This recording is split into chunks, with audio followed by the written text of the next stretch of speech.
महाराष्ट्र मुंबई महानगर पालिका चुनाव में बहुत पिवटल रोल प्ले करने वाला है। उधर सलमान खान के साथ भी बड़ा खेला हो गया। सलमान खान सोच रहे थे कि अभी ये जो केस हो रहा है इसको किसी तरीके से दबाव, इसमें तो हमारे भाईजान की भी बात हो रही है, अरबाज खान की आ रही है, शेरा की आ रही है, ये सब अभी पीसेंगे। तो इन्होंने अपने तरफ से पूरी कोशिश की कि कैसे सरकार के पास आया जाए, कैसे सरकार के पास आया जाए पर्दे के पीछे से। लेकिन विश्वस्त सूत्रों के हवाले से मैं ये खबर दे रहा हूं कि मिनिस्ट्री ऑफ होम और कई इंटेलिजेंस एजेंसी के निशाने पर सलमान खान हैं और सलमान खान का पूरा कुनबा है कि ये क्या क्या काम करता है, ये धंधा क्या क्या करता है, ब्लैक मनी का, ड्रग का, किस किस धंधे में शामिल है। क्योंकि सलमान खान डिनो मारिया से बहुत दूर हैं, ये मानना बिल्कुल गलत है। सूरज पंचोली डिनो मारिया से कोई बहुत दूर है, ये मानना गलत है। और सूरज पंचोली सलमान खान से दूर है, ये मानना भी गलत है। तो सूरज पंचोली, डिनो मारिया, इन सबका एक बहुत गहरा रिश्ता है और इसीलिए एनआईए से लेकर के नारकोटिक्स डिपार्टमेंट तक जो जांच उनकी जब पहुंच रही है तो सबका सिरा जाकर के मिल रहा है सलमान खान से कि साहब ये तो सबसे बड़ा किंगपिन तो पीछे में बैठा हुआ है। और अब एक नए खिलाड़ी आए हैं, दूसरे खान की एंट्री हुई है, आमिर खान की, जिसके बारे में मैंने आपको बताया है। तो एक आमिर खान उधर चल रहा है, एक सलमान खान चल रहा है। लेकिन सलमान खान भी अपने तरफ से जितनी कोशिशें करनी थी कर लिया। अब खबर आ रही है कि भारतीय जनता पार्टी के नेताओं ने कहा कि बाबा अब मेरे बस का नहीं है, मामला कोर्ट में है, हमको रिप्लाई फाइल करना है और रिप्लाई में ही हमारे पसीने छूट रहे हैं। पता नहीं कोर्ट का क्या रुख होगा, मैं कुछ नहीं कह सकता। कोर्ट तो अभी इस रिप्लाई पर ही आग बबूला होने वाली है। क्या कहेगी कोर्ट, क्या कहेगी कि आपने एफआईआर क्यों नहीं किया? क्या कहेगी बहुत बड़ा अच्छा काम किया, सतीश सालियान गए थे आपके दरवाजे पर, आपने एफआईआर नहीं किया, अच्छा काम किया। तो क्या पीठ थपथपाएगी सरकार की अदालत? ऐसा करने वाली है क्या? नहीं। फिर अदालत पूछेगी एसआईटी जो 2 साल से काम कर रही थी, क्या किया एसआईटी ने? और एसआईटी को पिछले ही हियरिंग में अदालत ने पूछा कि भाई आप जो इंक्वायरी कर रहे हैं उसका एफआईआर किधर है? तो कहा एक्सीडेंटल डेथ रिपोर्ट के ही तहत हम इंक्वायरी कर रहे हैं। बोला वो तो नल एंड वॉइड हो गया, क्योंकि जब एसआईटी का गठन हुआ तो वो एक्सीडेंटल डेथ रिपोर्ट का मतलब है कि उसको आपने खारिज किया, आपको कोई नया एविडेंस मिला, तभी तो एसआईटी का गठन हुआ।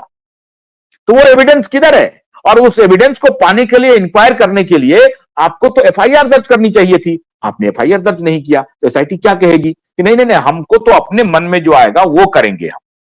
कानून जो लेट डाउन है उसको फॉलो करने की आवश्यकता नहीं है कि कोई भी इन्वेस्टिगेशन के पहले आपको एक प्राथमिक रिपोर्ट दर्ज करनी पड़ती है, फर्स्ट इंफॉर्मेशन रिपोर्ट, वो दर्ज करेगा, कोई रिपोर्ट करेगा या सुओ मोटो आप दर्ज करेंगे एफआईआर। यहां तो पीआईएल लेकर के 1 साल पहले 2023 नवंबर में चले गए थे नीलेश ओझा कि एफआईआर कीजिए। उसमें आपको यह भी बताया जा रहा था कि अगर एफआईआर नहीं करते हैं तो 14 दिन अगर आप नहीं करेंगे ये कंटेम्प्ट ऑफ कोर्ट होगा, मैक्सिमम 14 दिन तक डिनाई करते हैं। कंटेम्प्ट ऑफ कोर्ट किया, लगातार किया। अभी जब दिशा के पिता पहुंचे, उन्होंने कहा पीआईएल को छोड़ दीजिए, दिशा के पिता जो विक्टिम के फादर हैं वो कह रहे हैं एफआईआर दर्ज कीजिए, नहीं किया। और वो कमिश्नर अपने रिटायर होने का इंतजार किया, रिटायर होने तक वो एफआईआर रजिस्टर नहीं किया। नए कमिश्नर आ गए हैं तब भी उन्होंने एफआईआर रजिस्टर नहीं किया। तो ये रिप्लाई क्या तैयार कर रहे हैं? तो सरकार ने कह दिया भाईजान सबको कि भाईजान अभी माफ करिएगा, अभी तो हम खुद फंसे हुए हैं, अभी तो हमारे बचने की संभावना नहीं है। हमारा कौन सा ऑफिसर नपेगा, कौन पुलिस कमिश्नर नपेगा, यह भी हम नहीं बता सकते। तो इसमें अब हम आपके साथ कुछ भी नहीं कर सकते भाईजान। इसमें विवेक फंसलकर भी जाएंगे